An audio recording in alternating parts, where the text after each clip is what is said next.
আসসালামু আলাইকুম রহমতুল্লাহ। Welcome to my channel. সম্মানিত মুসলিম ভাই বোনেরা, আজ আমি আপনাদের সামনে আলোচনা করব রাতকানা রোগ দূর হওয়ার আমল।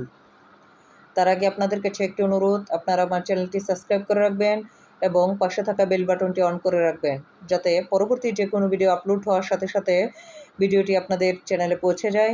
এবং এটি যেহেতু একটি ইসলামিক ভিডিওটি অন্যদের মাঝে শেয়ার করে দিবেন, যাতে অন্য মুসলিম ভাই বোনেরা দেখে কিছুটা হলে উপকৃত হতে পারে, এবং ভিডিওটিতে একটি লাইক দিয়ে দিবেন। মূল কথায় আসি, ছোট্ট একটি আমলের মাধ্যমে, একটি ওজিফার মাধ্যমে কিভাবে মহান আল্লাহ তাআলার অশেষ রহমতে রাতকানা রোগ ভালো হয়।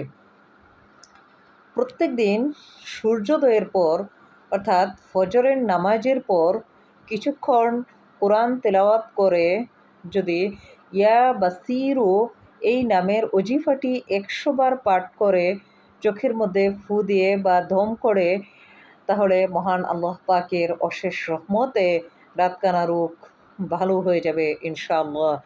এবং এই আমলের ফলে, এই ওজিফাটি পাঠের ফলে সাংসারিক বুদ্ধি প্রবল হবে এবং মহান আল্লাহ তার দিকে সর্বদা রহমতের দৃষ্টি দিবেন। রহমতের দৃষ্টিতে দেখবেন মহান আল্লাহ তাআলা ওই ব্যক্তির উপর। যে ব্যক্তি প্রত্যেক দিন ফজরের নামাজের পর কোরআন তেলাওয়াত করে 100 বার ইয়া বাসিরু এই নামে জিকির করে দম করে